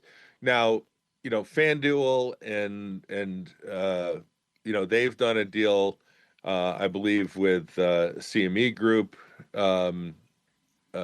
to get into this market. So everybody's kind of hedging their bets because they don't know which way this is going to go. Mm-hmm. And so it's kind of up in the air, like I said, because there's so many court cases. Don't know which way the Supreme Court's going to go on this, and then Congress could weigh in and say, hey, we never intended for this to be like this, or oh, all right, we're going to give you permission to do this because this is huge and this is really important, and we'll see. Wow. I'm speaking to John Lothian. His newsletter is, you can find it at johnlothiannews.com. We are going to be back with much more after this. Joan Esposito, live, local, and progressive on WCPT 820. I'm joined by John Lothian, who writes a business newsletter, johnlothiannews.com. You can sign up for it there. John, what are the things in all this financial world we live in? What are the things that have caught your interest recently? The things that you're paying attention to, keeping an eye on? Well, the thing that we just talked about, the prediction markets, that has caught my attention a lot because of the influence that's having on the markets. The changes at the CFTC as a result of some of this. You've got a one-person commission with Michael Selig there. get her out of here. And so you've got a lot of decisions that are very very narrow in their scope, as opposed to more thought out. And so I think that's something I'm paying attention to. I wrote an article last week about perpetual futures. So the CFTC, What does that mean? The CFTC approved a contract from Kalshi allowing perpetual futures. So it's a type of a futures contract that never comes to an end, just like it sounds. It never comes to convergence. A traditional futures contract has an end date. It has an expiration date. You have December corn, where you have to make delivery by this date, and the futures price and the cash will converge over time. Well, with the perpetual future, you don't have that, and so they have a different type of a convergence mechanism. It's a kind of a funding rate where they adjust it 3 times a day, every 8 hours or so. And what I made the argument in this commentary that I wrote, that this futures contract that they approved at the CFTC looks a lot more like a swap, and the definition of a swap with variable funding, a variable payment over time, as opposed to a single settlement at the end for delivery. Because if you And have a so- normal future, like you said with corn, once the crop is there and sold, it has like a natural end. And I would assume when it's the natural end, that's when you would be paid your profit or pay your loss. So if it's No, so if you're in a futures contract, you're going to have, you put up margin, okay? And then on a daily basis, minute by minute, second by second basis, you have, changes in prices, and that changes your open trade equity goes up and down, and you have a variable margin rate for that. And so at some point, you may have to put up more margin if you've lost some money, or you may have excess margin in your account that you can take out, even though you still have the contract on. And so, but that's margin, okay? And at the end of the contract, you can either exit the contract. If you're long, if you've bought it, you can sell it and exit it that way. Or if you're long, you can take delivery of the contract, okay? And so there's and that would be where the cash and the futures would naturally converge and all there. But at that end date, when you exit by the trade, or when you take delivery, that's when the payments are made. Okay, the ultimate end payment on the trade is made. Up to that point, it's kind of like it is a cash entry, but it's kind of like a memo entry almost. But it's cash. Like I said, you can if you have a great winning position, you can take out multiples of what you put up for a contract in futures, which is one of the great aspects of how futures trading works. But with this perpetual future, what they want not to have to get out every few months and to have to roll their position. And so for people that are in Bitcoin or some type of Bitcoin derivative, they want to be able to just hold their position.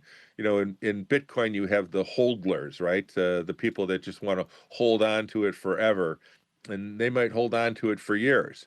And so instead of having the transaction costs every 3 months of having to roll it like you would in a financial futures contract, you just are able to hold on to it, except that you have to pay or be paid this variable funding rate depending upon whether your position is above or below the spot price.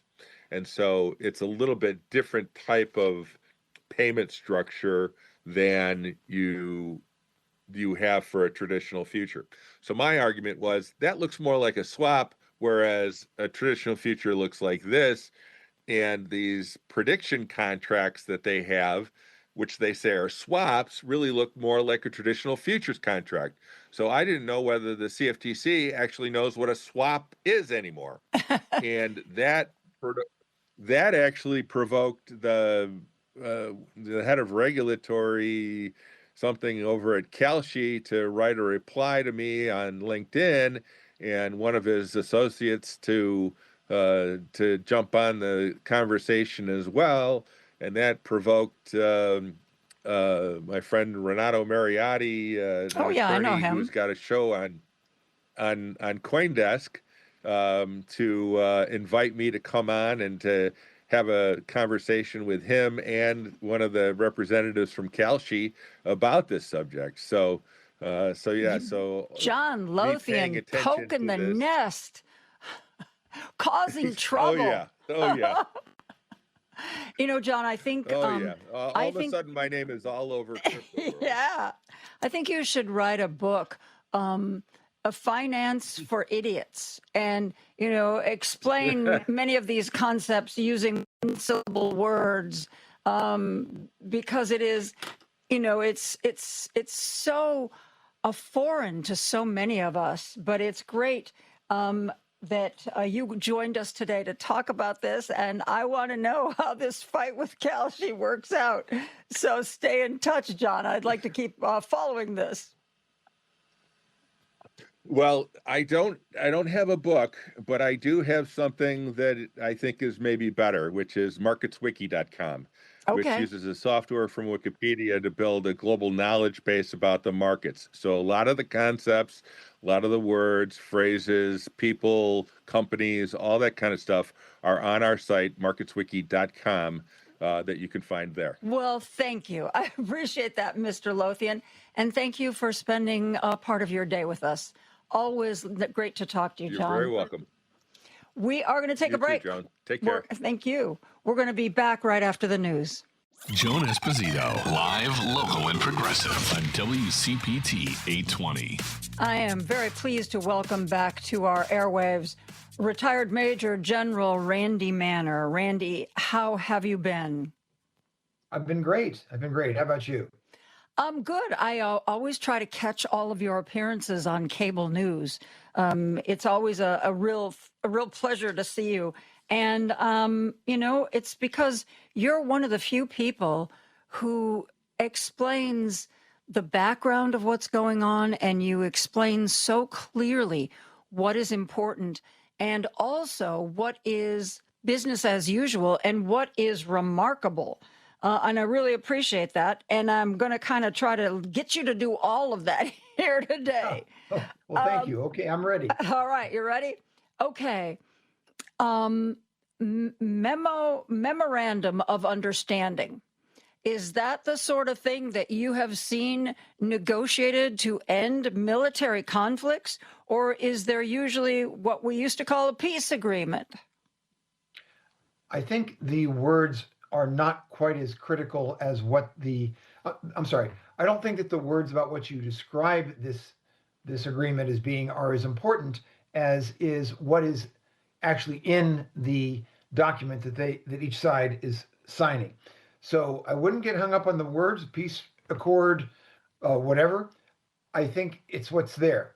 Now, I need to be right up front, as I always am with you and with, quite frankly, anyone who asks, is that let's kind of take this apart a second. First of all, on the most important question, which is the ability for Iran to enrich their uranium. That says it'll be discussed over the next 60 days. That was apparently, I believe, the main reason why Trump attacked Iran, and there's nothing in there of substance. And by the way, they can't get it done in 60 days. It's too difficult. That's the first thing. Second thing, this agreement is essentially to reopen the strait. That's what the administration and the president is hooting and hollering and all excited about. Well, no offense, 4 months ago, the strait was open. So we also have that the U.S. will free up billions of dollars of held Iranian funds. So essentially, right now, at the cost of 13 American dead, hundreds of Americans wounded, thousands killed across the area, and the cost to taxpayers of over probably 50 to 60 billion dollars, plus increased oil prices and gas prices around the entire world. We now have a deal that is absolutely worse than 4 weeks ago because we are freeing up money, Iranian money that we had frozen. And then in exchange, we're getting an open strait. That is embarrassing to all of those families whose members died in this conflict and for every single American. We should be embarrassed by how pathetic this agreement is. You know, I'm old enough to remember Vietnam, and I remember feeling particularly heartbroken for the families who lost people at the very end of it, when, the end was in sight. They just hadn't, crossed all the T's or dotted all the I's. And it sort of feels to me like the people who've died, the military folks who've died in this conflict are kind of in the same place. I mean, if it was my father or my brother or my sister or my mother, the question that I would want to ask is, was their sacrifice worth it? Did they sacrifice their lives for something important? And Randy, I don't know what a family does if they feel the answer to that question is no. Of course, I share your thoughts, and I have no words that I can offer of encouragement because there are no words relative to this administration to justify their loss.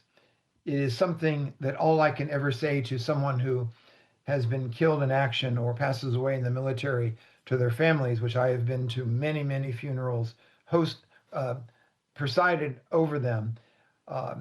And it is something where you remove the politics, you remove all of the military operation, and you basically say that I am so proud of your son or your daughter, your husband, your wife, your uncle, whatever it might be, your aunt. I'm so proud of them that they made the choice to serve our country with the understanding that there are risks involved both in training and in combat, and that sacrifice is important, that choice is important, and that it won't be forgotten by many, many people. And I leave everything else out because you cannot say one word. Mm-hmm. Doesn't matter which way they lean. It doesn't matter. Politics, money, all that means nothing compared to the fact you'll never be able to say, I love you, or to hug them ever again. Yeah. I can definitely see how that would be just the worst possible situation to be in, to try to comfort a family who's experienced this kind of a loss. I can't imagine it's the kind of thing you ever get used to, Randy. No, it's something that, again, as you know, because of my family serving, in fact, I actually have a great uncle that was in the Civil War. Wow. Fought on the side of the Pennsylvania volunteers. But yet, again, as I mentioned, my grandfather, World War II, my father in Vietnam, and then me in Iraq, and my son and I in Afghanistan. So it's a choice that people make to serve our country, whether that means for better education initially, for better opportunity. But no matter what, every soldier, sailor, airman, and Marine, they know that there is the possibility, though they don't like it, that they may be injured or lose their life in defense of our country.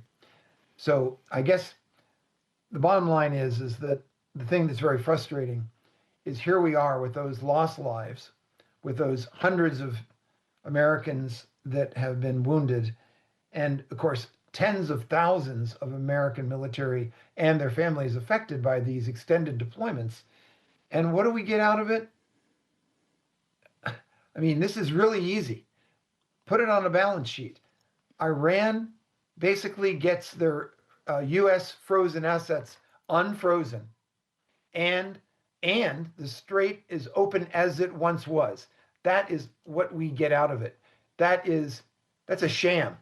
That is basically the president can say he has a deal to end the fighting, and that's a good thing, but it sucks beyond belief that that's all he got out of it whenever he was demanding unconditional surrender. And now, of course, reality set in, and he's basically getting nothing out of the deal whatsoever.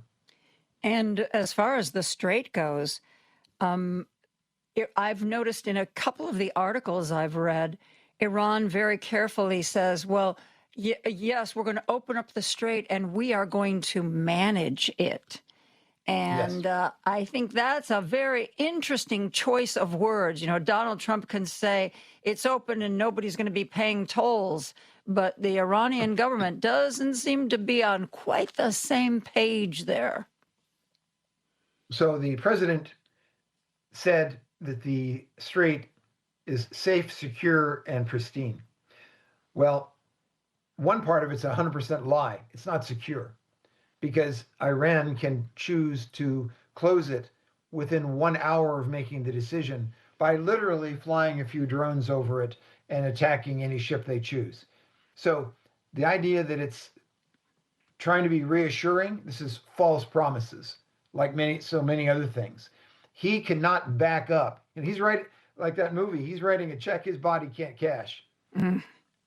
And he's cashing it with American lives and American dollars, of course. But it is not secure.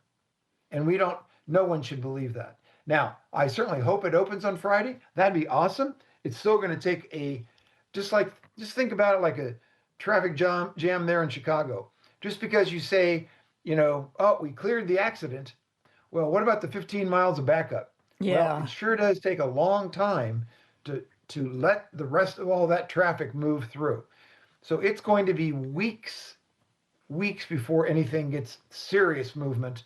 And it's important to say that we don't know what Israel is going to do, because they will not abide by this agreement if it's not in the best interests of Israel. It is my opinion that Iran has successfully driven a wedge between the President of the United States and the Prime Minister of Israel.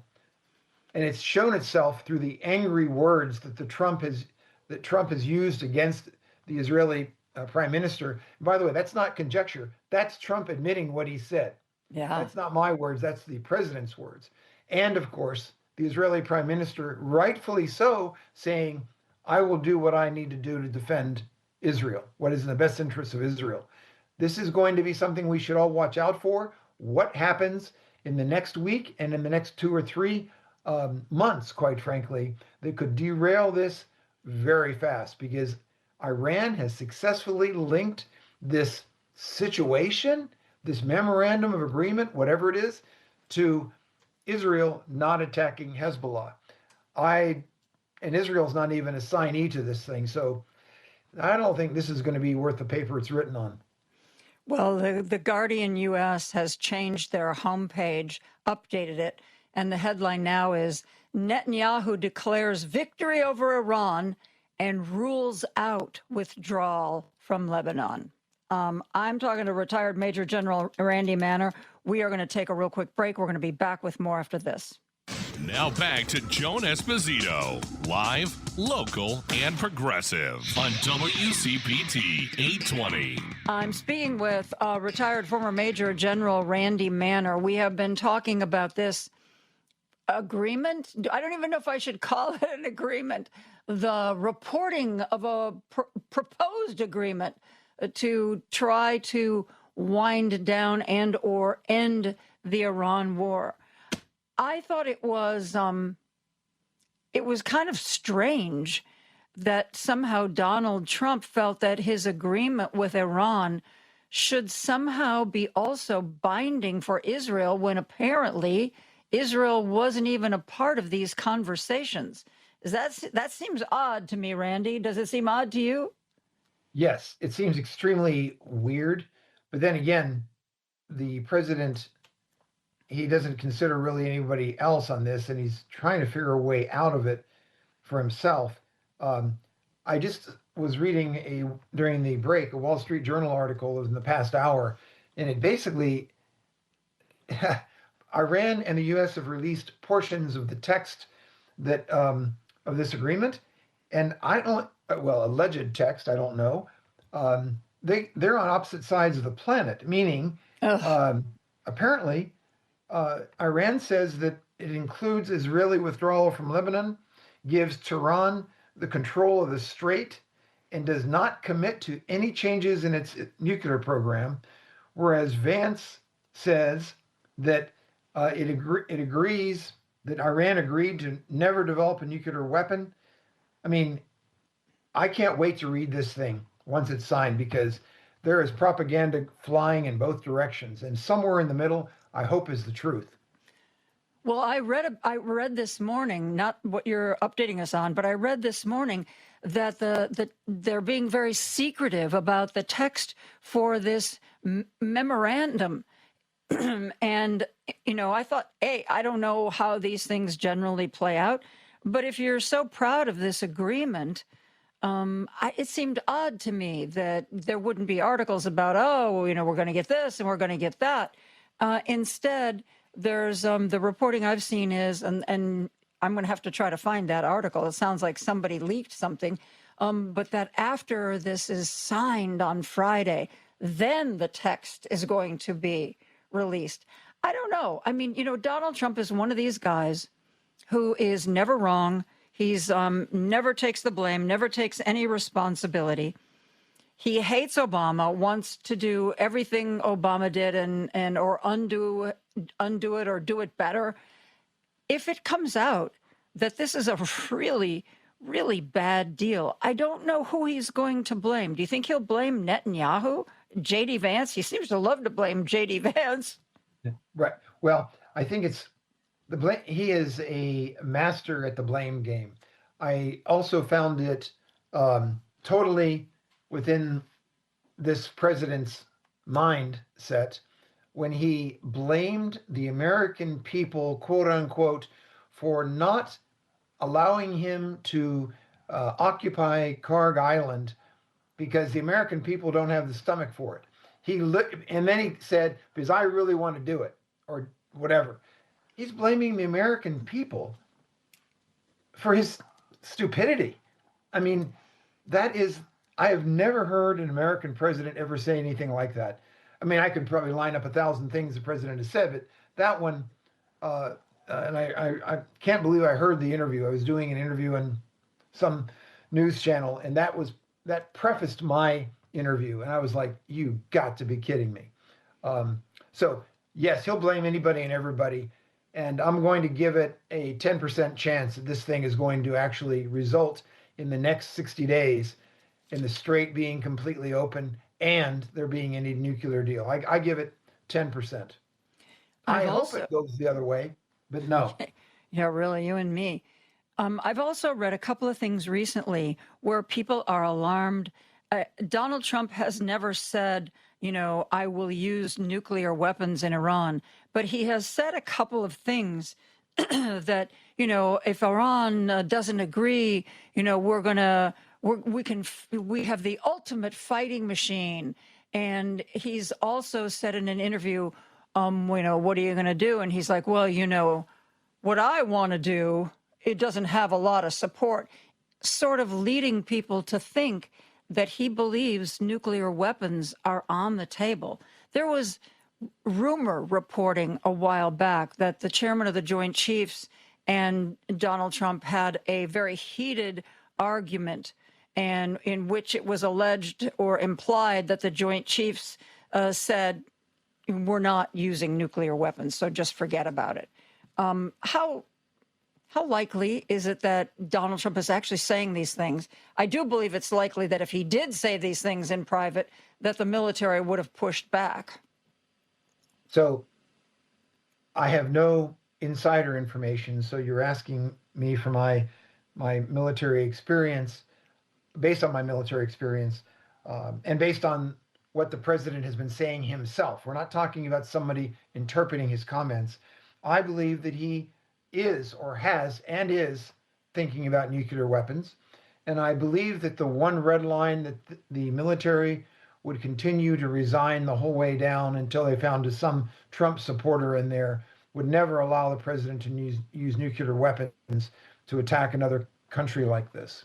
Those are meant to be for self-defense against mass destruction, not because of some whim, because an Iranian state is not doing what he wants them to do.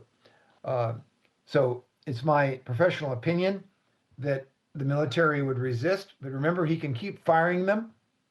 I would hope Congress would step in, and I hope that the 25th Amendment would be finally enacted, because medically, I mean, I've said it before, if my grandson gave a book report with as many lies and as many bizarre words as this president has, he'd get an F.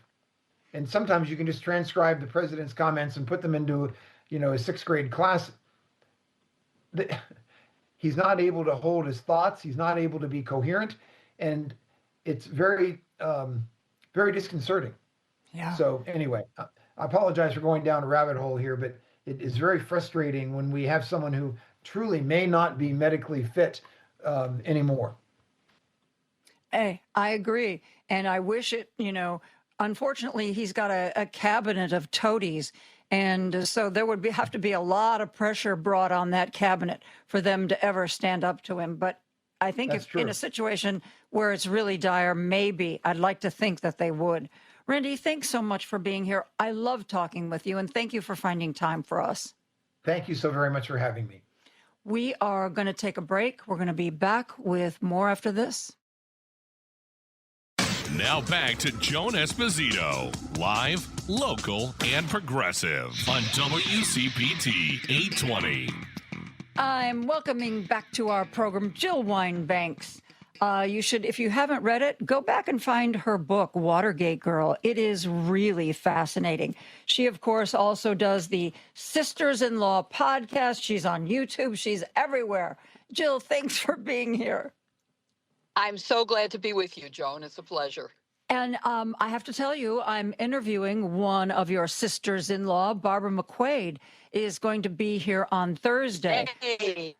Well, obviously, we're going to talk about her new book, but what else? For her on Monday. Yeah. What else should I ask her? You can ask her anything. Ask her about national security. That's one of her areas of specialty. Anything legal, any current legal issue, she's totally up on, and she's very funny. You can also ask her sports questions. Really? She is the most knowledgeable. Oh, absolutely. She's a real Michigan fan. So if you ask her about our beloved Cubs, or the Sox or anything else, she'll know about it, but she won't be enthusiastic. Okay, I'm gonna file that away for Thursday. Hey, I don't know if you follow this woman on social media. I follow Liz Oyer. She was the pardon attorney until she was fired by the Trump administration. And she does these regular little posts on social media. And she seems to be single-handedly holding Todd Blanche's feet to the fire on everything he does and everywhere he goes. And of course, Todd Blanche was the acting head of the DOJ put in place when Pam Bondi was let go. And now he's apparently pleased Donald Trump so much that Donald Trump is going to nominate him to be the full-time head of the DOJ, which means, of course, he needs Senate confirmation. But, you know, as I've said, Todd Blanche, I think, makes Pam Bondi look like a legal scholar. I mean, I just think the man is breathtaking in his cronyism. Actually, Joe, lost the connection a little while, but I know you were talking about Todd Blanche, and I can answer without even hearing your question, but I will modify my answer to your question. Todd Blanche, and I don't know if you mentioned it, is Ghislaine Maxwell's Road to Freedom. And he is the person who did the special deal with Donald Trump, quote, air quote, settling a totally frivolous case that should have never been brought and should have been fought against, and is giving him a get out of jail free and a don't go into bankruptcy because we'll forgive you for not paying your taxes for many years, anything up to the date of the document, which is May, I think, 18th. So that means that any taxes he owes going forward are not forgiven. But I'm sure they'll find a way to do that before he leaves office and before a legitimate Department of Justice could take action against him and make sure that he pays his just taxes. There's so much wrong with your personal attorney becoming the attorney general and continuing to keep your interests ahead of the interests of any other U.S. citizen. So he's a very bad choice, and I hope there will be some fighting to keep him from being confirmed as the attorney general. I hope so, too. And speaking of Donald Trump with his personal lawyers, you know, he moved the U.S. attorney for the Southern District of New York over to be his nomination for national intelligence. And Yes. his guy to replace that person is another one of his personal attorneys. Yes, this is definitely not how we should expect our country to work. But look at how many of his special attorneys, personal attorneys, have been in the first administration and even more so in the second administration. His defense lawyers are now taking on, and the same thing with the defense lawyers for the January 6th defendants are now giving out pardons. And it's totally wrong. It is unethical. You know, after Watergate, the rules of ethics were changed because there were so many lawyers who ended up as defendants that the bar felt that they needed to pass new rules of ethics to make it clear, for example, that the White House counsel was the U.S. people's attorney, not the president's. It represented the office of the president, not the president himself. And I'm afraid that we're going to need new ethics rules and new guardrails put up because they haven't worked. We're in deep trouble right now. And it's not just justice. If I could just say, sure. You know, you have someone who was nominated to be DNI who was so completely incompetent that a new one has been nominated who is also completely unqualified. But by comparison, I think as people are going, oh gosh, he's better than that one. Better than that one does not mean qualified. Yeah. And we need someone, the statute says that you have to have extensive intelligence experience. And we could talk about our U.S. attorney. You're mentioning your U.S. attorney being moved. Our U.S. attorney has violated basic rules of the, rule of law, and he should be removed from office and a new one put in. Without question. Pam Bondi recently was sitting before a congressional committee, and she told them when they were trying to ask her about the Epstein files, she said that she had nothing to do with it, that she turned that whole situation over to Todd Blanche, that it was him. You know, you want to find out about the Epstein files, I'm afraid you're going to have to ask Todd, because I really had nothing to do with it. And I can't imagine that there is anybody who believes that. I certainly do not, or anybody who would say that that was appropriate. The Attorney General has certain responsibilities, and you cannot just say, well, I gave it to the deputy. My number two took care of that. I had nothing to do with it. You are ultimately responsible. You know, the buck stops here. Who said that? Was that Truman, I think? And the buck does stop there. She cannot just walk away from her obligation as the Attorney General to oversee that any more than she can walk away from what he did with Ghislaine Maxwell. It's just, it is her responsibility. I'm speaking with Jill Wine-Banks. We are going to be we're going to take a break, and we're going to be back with more after this. Don't turn that dial. A dangerous mistake to make. Joan Esposito, live, local, and progressive, returns right now on WCPT 820. And I'm joined by former Watergate attorney Jill Wine-Banks. Like I said, she does a Sisters-in-Law podcast, and she also has a YouTube show called Just the Facts, which I think is really, really interesting. And it was so impressive that you got to sit down with Jason Crow. Tell me about that discussion. Oh, he's very interesting and very knowledgeable and very active as a defender of soldiers and involved in so many issues. We had a very good conversation. My beloved dog, Brisby, barked in agreement with him. And unfortunately, that was his last sort of gasp. He has since left. Yeah.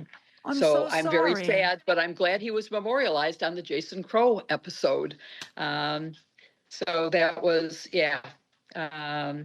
we're missing him greatly. Oh, I'm so sorry. That is such a crushing loss to lose a pet like that. He was very much a part of our life. Yeah. Of course he is. They're a member of the family, or they should be a member of the family. I'm always amazed because, you know, I talk to a lot of shelters. I try once every month or two to do a segment on rescue and shelters. And, you know, the story of, you know, some people, they showed up and the dog was 10 years old. So they wanted the dog euthanized because it's old. And a lot of times the vets will refuse to do it, and they'll make sure the dog goes to a shelter.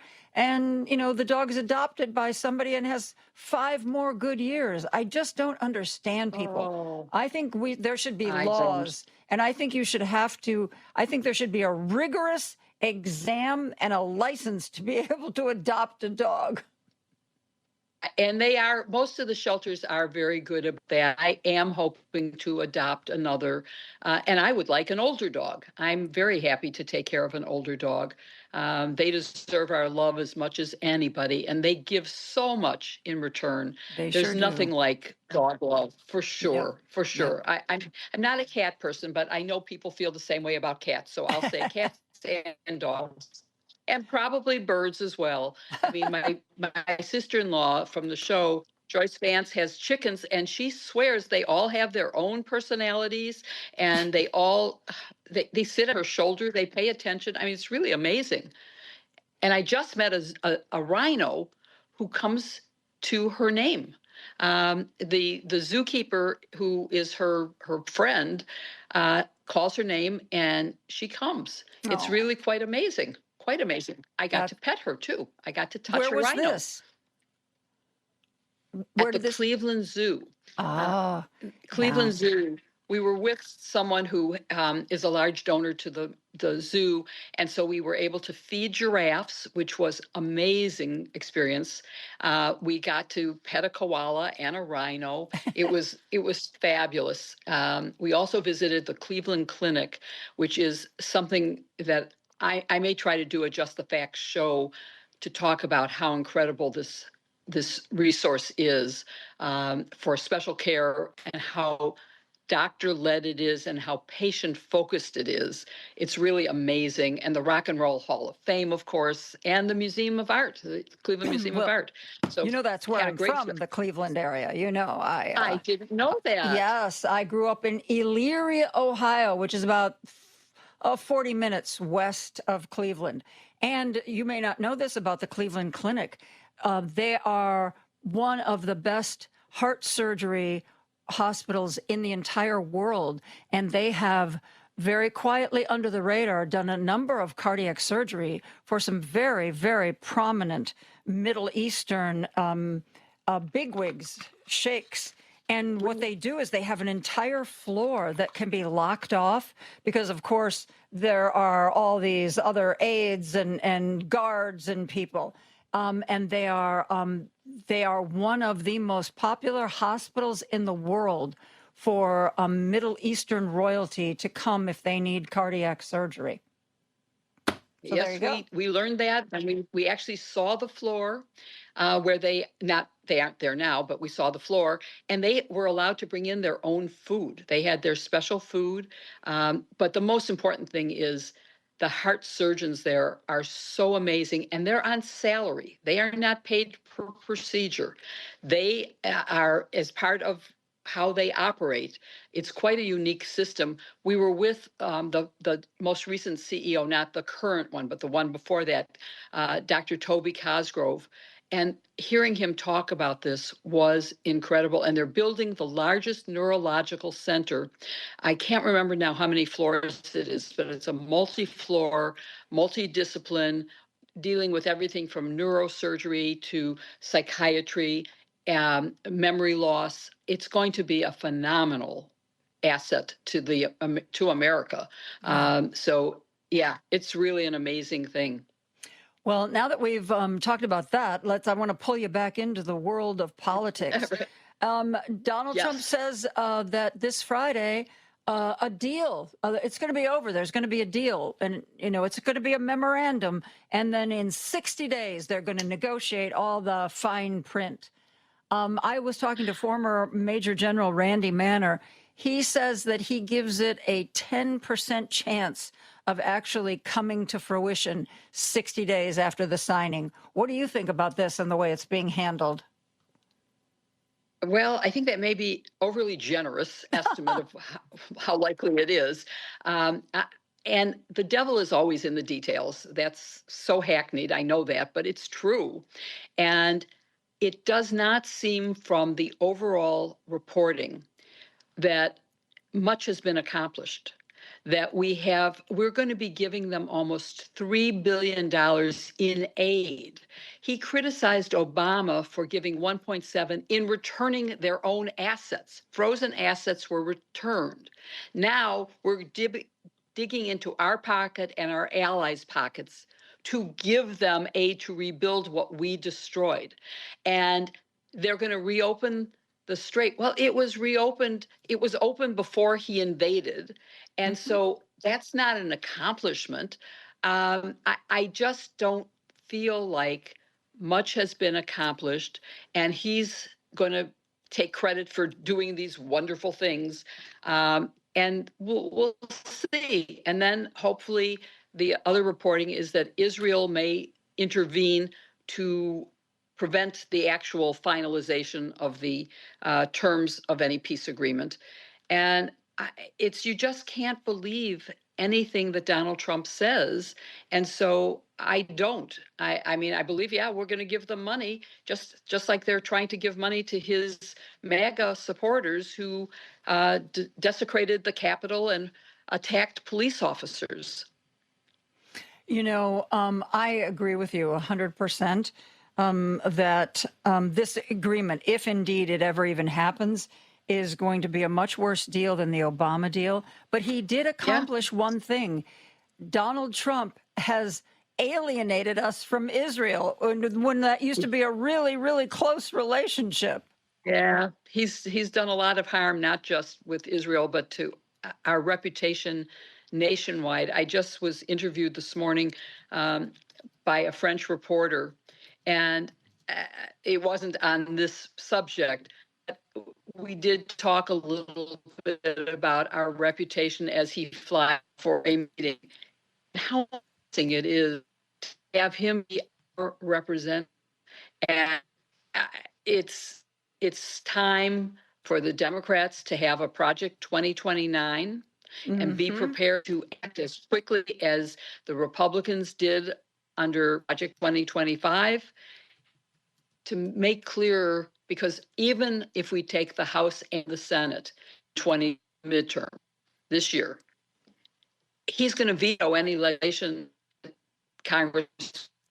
So it doesn't help to pass legislation until you have someone who's president who will allow them to become law, not veto it.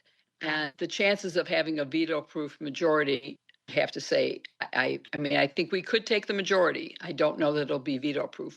I agree. His unpopularity is such that there are Republicans now going, voting with Democrats. And that, Well, especially I think, the ones that he basically has chased out of office. Bill Cassidy, John Cornyn, Thomas Massey. I mean, Thomas Massey, in his concession speech, said, one thing that, I got to tell you, I'm still going to do this job for 7 more months. And I felt like he was kind of throwing down the gauntlet. And it's about time. I'm very happy about that. I think there's a lot that we can do.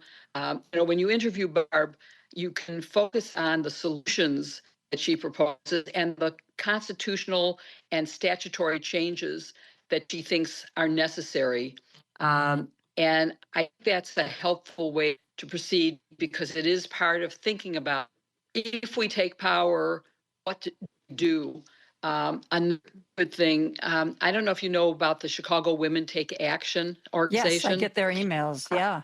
Yes. And well, the most recent one is really worth downloading and paying attention to, because it talks about what people want to know.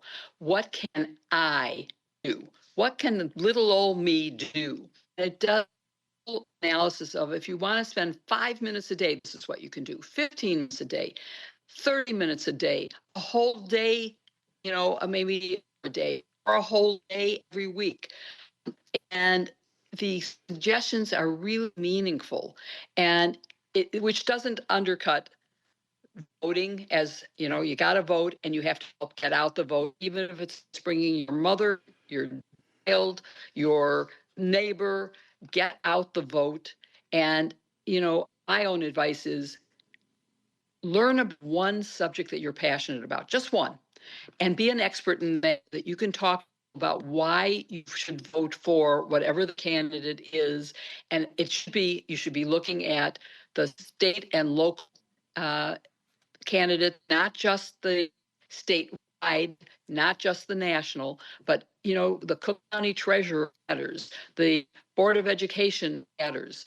And so, but pick one subject, whatever that is, or abortion, whatever you are passionate about. Learn what the Democrats do and what the Republicans do, and then use that to try to persuade people along. Those are things that every one of us can do. It's really important. You can do it, and it's not overwhelming. Sometimes I think everything falling apart at the same time is overwhelming for people. But that's great advice. Jill, thank you so much for joining me today. I love chatting with you. I look forward to seeing you in person soon, one of these days. Thank you. I hope so. Yes, absolutely. Absolutely. At one of your events, you do these great events where I've really enjoyed seeing you and hearing the discussion. So keep me on your list of those events. Absolutely will do that. And I will also remember the questions for Barbara McQuade, particularly the sports questions. I will do something about that. Again, thanks, she Jill. knows her sports. Okay. Thank you, Joan. Have a nice day. You too. That is going to do it for me today. I know that there is a number of you out there who love my Irish correspondent, William Campbell. He is going to be joining me tomorrow. He's always got a fascinating take on what's going on. You may have seen Keir Starmer, the Prime Minister of the United Kingdom, wants to basically ban social media for anybody under the age of 16. There's a lot going on over there, and we will count on William to bring us up to speed. Driving It Home with Patty Vasquez is next. Michigan State Rep Penelope Cernoglu is going to be with her. Of course, also Dan Schaefer from the Recombobulation area in Wisconsin. And Mike Mercado from the Sports Cubicle, Paul Shivari. Huh, why isn't it you? Huh, why isn't it you? Because I appeared on Joan Esposito Live, Local, and Progressive. Oh, and I guess, yeah, that's you can't double dip. There's already going to be extra money in your check because you were on the air with me. Exactly. Our day kicks off at 6 a.m. with Richard Chu. He's going to be talking, among other people, to Charles Booker, who's a candidate for Senate from Kentucky. Lots going on. Hope you join us for all of it. And until then, have a great evening and good night.